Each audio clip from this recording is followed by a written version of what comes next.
Hola, soy Claudia Quintero y para FIPUPRES estoy acá en Quito, en la sede de los diálogos de paz con el ELN. Estoy acompañada del comandante Pablo Beltrán, quien amablemente me concedió esta entrevista como el único medio de comunicación que viene a la sede de los diálogos de paz entre el gobierno de Colombia y la guerrilla del ELN. Bienvenido, Pablo, y gracias por aceptar. Bienvenida usted. Sí, estoy en su casa. No, es prestada. Sí, del pueblo ecuatoriano que nos está...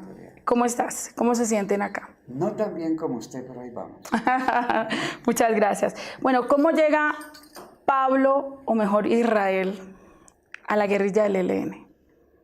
Bueno, en mis épocas de estudiante de ingeniería, era una época en los años 70 de mucha actividad político-social.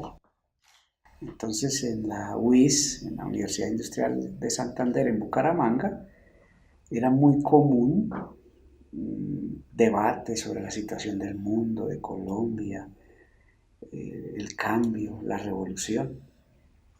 Entonces aprendía uno no solamente ingeniería, sino las tesis de Mao. ¿Y cuáles eran las vías para arreglar esto? En medio de toda esa actividad que era multitudinaria, o sea, toda la universidad vibraba con eso, estaba el ELN. Entonces, perfectamente en algún grupo, usted podía estar en algún grupo de estudio de activistas políticos y usted tenía 3 o 4 organizaciones distintas ahí, pero usted no sabía. Entonces, esa era la manera como se llegaba a la guerrilla, primero a la guerrilla urbana, en los años 70. Pero ¿cuál es ese hecho particular? Porque tiene que haber algo que lo mueva a uno, sí, la situación del mundo, de Colombia, las persecuciones, pero tiene que haber como algo personal y un hecho particular que lo haya movido a decir yo voy al ELN. Pues si uno de joven no se motiva por cambiar el mundo, está perdiendo la juventud. Esa es la idea. Luchar para que haya una Colombia mejor para la gran mayoría. Esa era la idea. Y claro, las vías políticas estaban cerradas. Le acababan de robar las elecciones en el año 70 a la Alianza Nacional Popular. Había una gran movilización campesina, estudiantil, sindical. La guerrilla no estaba tan bien, pasaba crisis, pero se veía que a cambios de fondo, soluciones de fondo. Si los problemas de Colombia fueran pequeños, las soluciones serían superficiales, pero para problemas tan grandes, estructurales, se necesita una revolución. ¿Y por qué Pablo Beltrán? ¿Por qué ese nombre? Cualquier día dijeron, bueno, hay que decir nombres para aparecer públicamente. Y en la provincia donde yo nací, en Santander, yo soy de San Gil. La presencia de los comuneros es muy fuerte. José Antonio Galán, Manuela Beltrán. Entonces de ahí viene el apellido. Muy bien. Porque, bueno, es un poquito pensando en Quito, en Ecuador, ¿por qué hubo tanta dificultad para instalar la mesa en su fase pública? Porque nosotros duramos 4 años para pactar una agenda de negociación que precisamente, vea las coincidencias, hoy se está cumpliendo 1 año del anuncio de la agenda. O sea, llevamos 1 año desde que tenemos agenda de negociación. Entonces las dificultades son, yo se las voy a decir, se las resumo en una sola palabra. Nosotros queremos transitar un proceso de paz y mucha gente en el régimen dominante quiere una pacificación. Entonces el choque de esos dos conceptos es el que produce unos pulsos muy prolongados. Ahora, nosotros hemos dicho, por difíciles, adversos y prolongados, estamos en esta mesa y no nos vamos a levantar de ella. ¿Cuál es su principal hobby? Ya casi no me queda tiempo para eso. Me gusta mucho el cine. ¿El cine? ¿Y cuál es la película que más le ha gustado? Tantas. ¿Y la última que haya visto? La última, quizá no tanto de las últimas. Me llamó mucho la atención Avatar, de hace unos años. Muy buena, sí. ¿Y la música? ¿Se le gusta la música? Toda. Melómano. Toda menos la triste. Ah, ok. Esa que llamamos en Colombia de despeñadero. No me gusta. ¿Y una canción que le mueva? Dispersos. ¿De? Ana y Jaime. Ah, de Ana y Jaime. Muy bien. Bueno, ¿quiénes conforman la delegación de paz del ELN? Bueno, la delegación en este momento hay 18 compañeros. 10 que somos los principales y suplentes, que son los que nos sentamos a la mesa. Y los otros 8 compañeros son equipos de respaldo y de apoyo que no van a la mesa, pero están con nosotros acá en Quito. ¿Cuántas son mujeres? En la mesa tenemos 3 compañeras, Silvana, Consuelo y María Elena. ¿Faltan mujeres ahí? Sí. Nosotros cuando les dijimos que vinieran, lo primero que yo les dije, porque eso me tocó decirlo a mí, es, va a ir a la mesa porque representa a las mujeres guerrilleras, por su trayectoria y por su capacidad. No va de florero. Muy bien. Bueno, un poco los antecedentes. Sabemos que ustedes no solamente han buscado la paz desde que tenemos agenda, sino desde incluso gobiernos anteriores, como el de 5 gobiernos. Pero específicamente para esta entrevista quería hablar sobre lo que sucedió con el gobierno de Pastrana. ¿Sí? En el 2002 ellos rompen pues, la negociación unilateralmente. ¿Sí? Justamente el 3 de junio del 2002. Ustedes, el Comando Central, emite ese mismo día un comunicado manifestando que ustedes van a seguir luchando por la paz. O sea, ustedes no rompen, por decir, digamos, el diálogo de paz, pero sí lo hace el gobierno. ¿Qué echó a perder este proceso de paz? Mientras que nosotros estábamos reunidos en el sur de Bolívar, medio Comando Central del ELN, el general Carreño se le ocurrió por meter todos los paramilitares que tenía en el sur de Bolívar y meter toda la 5ª Brigada en una operación contra la zona donde estaba la mesa. Y en la mesa estaban garantes de todos los países. Eso no pasa sino en Colombia. Entonces le preguntaba yo a un diplomático europeo, ¿usted por qué cree que ocurre eso? Digo, muchas de esas cosas ni siquiera Pastrana las sabe. Claro. Son como pequeños golpes de Estado que dan... Pues sí, pues en últimas, ¿qué querían? Un sometimiento del ELN, bombardearon todos los sitios donde nos reuníamos. Y todavía nos dicen que es que nosotros no queríamos la paz. Claro, sí. Bueno, ahora estuve escuchando una entrevista que usted dio en Caracol, donde indicaba que habían pobladores de varios territorios que estaban llamando al ELN porque ante, digamos, lo que está sucediendo, el incremento nuevamente de estos grupos paramilitares que están en los territorios, le dicen bandas criminales, los pobladores se sienten desprotegidos. ¿Cómo es esta situación? ¿Qué está pasando en los territorios? ¿Me puede dar un panorama de eso? El régimen en Colombia se caracteriza por no centralizar toda la fuerza. Desde que murió Bolívar, el arte del régimen es estar fragmentado y hacer acuerdos. Pero no, o sea, el que está en Bogotá no manda en todas partes, eso no es un cuento. Y habrá un pacto con los militares, pero no más. Pero en cada parte mandan los jefes de clientela de cada parte. Y esos jefes de clientela son como en La Guajira. Son los principales mafiosos, son los principales que estafan el erario público, son los del contrabando, son los de los grupos paramilitares, son los que cuidan la explotación de las multinacionales y tienen su representación en los partidos políticos que están en el gobierno. Ese es el régimen. Le puse el ejemplo de La Guajira. Claro, que es sí. Más patético. O sea que usted piensa que, digamos, esta estrategia paramilitar no viene de un origen central, sino que es algo que está como en cada territorio dependiendo de gamonales o... Por ejemplo, si no hay ningún cartel de la droga que no tenga su escuadrón paramilitar. ¿Por qué? Para proteger sus bienes, sus cocinas, sus dineros, la pasta, la coca. Y entonces lo que hace el poder central es aliarse con ellos. Claro, y en los territorios, ¿qué les dice la gente a ustedes? Oiga, nos están matando, porque se habla de que le piden seguridad. Nos mandan delegaciones. Por ejemplo, gente del norte del Chocó va al centro del Chocó. Oiga, que es que llegaron los paramilitares a Río Sucio, que están otra vez en Iguamiandó. No pueden ir.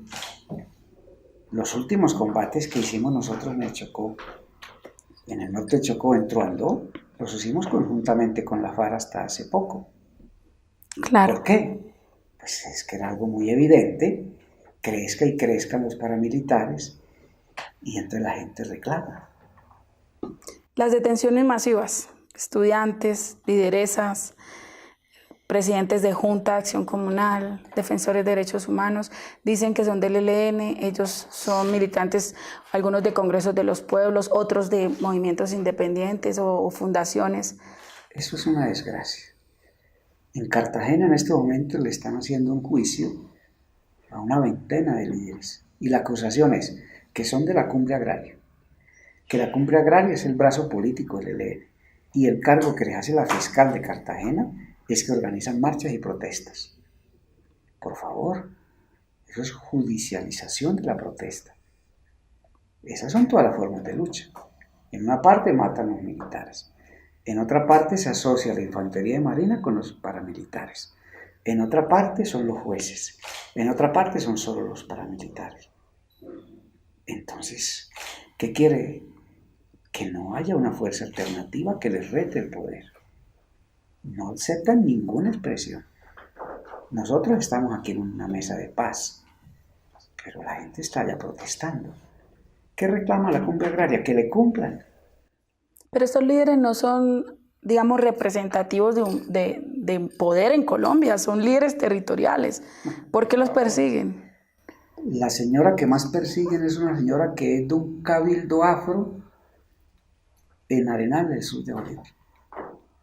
Pero para ella, para el régimen, eso es subversivo.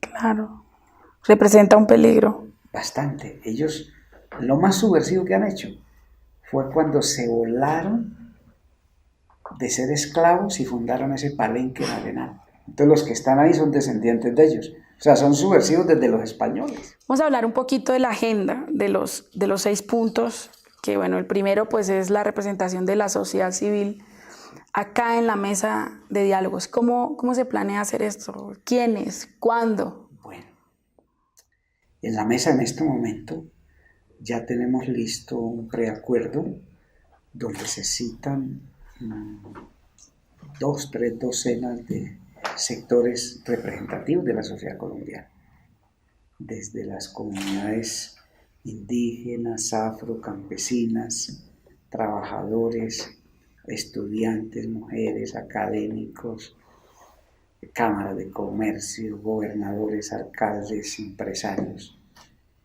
Los vamos a convocar acá a Quito para hacerles 2 preguntas. Pregunta 1. ¿Cómo cree que debe ser el diseño de la participación de toda la sociedad? Denos ideas metodológicas. Y segundo, ¿qué experiencia tienen ustedes como sector en cuanto a participación? Apórtenoslas. Entonces, esa va a ser la fase metodológica, ya está lista. Y estamos pendientes de anunciarla. De ahí, ¿qué debe salir? Debe salir cómo se va a hacer el trabajo en una especie de gran consulta sobre cuáles son las falencias de la democracia en Colombia, que es el punto 2. Sí, democracia para la paz. El punto 3, ¿cuáles son las transformaciones para el que eche raíz en la paz? Bajo esta lógica, el problema del conflicto no es solamente que haya 2 partes que estén armadas, ese es el producto, la consecuencia. Y cuando uno se pone a resolver consecuencias, se equivoca resolviendo los problemas. Uno resuelve causas, no consecuencias. Entonces las causas políticas, económicas, sociales del conflicto deben conformar un paquete de cambios básicos urgentes. Y eso lo debe decir la gente en ese punto 3. Pero ahí en ese punto 3 tengo una duda, que es, en el tema de las transformaciones estamos hablando de ustedes siempre han tenido una lucha por el tema extractivista, por el tema de la forma como las multinacionales vienen y sacan nuestros recursos del país. Incluso uno piensa en el ELN y piensa en multinacionales. Pero en este punto, digamos, no me gusta comparar las dos mesas, pero en la mesa de La Habana se podría decir que casi todo se discutía dentro del país. Pero en cambio con la mesa del ELN no, porque también tenemos a las multinacionales y esas transformaciones cuentan también con un montón de gobiernos que están afuera, pero que se lucran de esto. Y ahí va a haber quizás un punto de quiebre, ¿o qué? ¿O ahí qué va a pasar? Voy a contar una anécdota. Los empresarios del petróleo se reúnen en un gremio de los grandes patronos del petróleo y ya mandaron un recado diciendo, oiga, queremos ir a la mesa de Quito a que hablemos. Pues usted dice que no se imagina eso, pero para ellos el ELN es una pesadilla, ¿cierto? Y claro, entonces sí nos interesa que haya una explotación racional, que en estos negocios el país no siempre pierda, que las comunidades de donde se extraen los recursos no sean las más miserables y que de donde salen esos recursos la naturaleza quede vuelta a nada, porque ese es el balance. Si no cambiamos ese balance, pues ¿para qué le van a servir esos bienes comunes a los colombianos? Porque son bienes comunes. Entonces, si son bienes comunes, nos conciernen a todos. No solamente un gobierno de turno o una multinacional que sea la que más sobornos pague para quedarse con un contrato. No, nos concierne a todos los colombianos. Pero entonces ustedes no se oponen, digamos, a que exista minería en Colombia, a que el extractivismo, sino que sea de forma razonable y que deje también utilidades al país. Pues claro, porque ¿qué sacamos con dejar solo los huecos? Mire los huecos que quedan en La Guajira. Mire cómo están los niños de La Guajira. Vaya a Montelíbano. 1/3 de la población tiene problemas de salud derivados de la explotación del níquel. Eso es lo único que nos queda, huecos, gente enferma, regiones miserables y los corruptos más ricos y las multinacionales más gordas. Eso hay que cambiar. Pero ahí es donde va a venir el punto de quiebre, porque entonces ellos no van a querer cambiar estas condiciones. Pues dijeron que iban a venir a hablar, vamos a escucharlos. Ese es el diálogo. Sí, el siguiente punto es las víctimas. ¿Cómo piensan, digamos, para tener acá a las víctimas, también escuchar a sus organizaciones, sus luchas también que ellos han dado por tener un reconocimiento y por la verdad? Sí. En el punto 4, yo se lo resumo en esto. Si esta mesa no sirve a los derechos de las víctimas, pues va a ser inservible esto. Eso es fuerte. Lo primero que hay que garantizar a las víctimas es verdad toda, verdad todos. Vuelvo y repito, verdad toda, verdad todos. Porque sin eso, ¿usted qué planteamiento de justicia va a hacer? O de garantías de reparación o de garantías de no repetición. Eso va a quedar en el aire. Entonces, por eso la verdad es lo primero. Pero no puede haber verdad si cada parte no asumimos la responsabilidad. Entonces eso es básico. ¿Y la reparación? La principal reparación para las víctimas, lo que hemos escuchado, porque nosotros hemos escuchado a las víctimas, es que esto de verdad no vuelva a ocurrir. Que nunca más vuelva a ocurrir, por ejemplo, el genocidio, la desaparición, las masacres, el destierro. Hay 8 millones de colombianos por fuera de Colombia. Hay 7 millones de desplazados. Ni siquiera los de Siria nos alcanzan. Ayer escuchaba yo una noticia. En Siria hay 5 millones de refugiados, de desplazados. Y nosotros tenemos 7.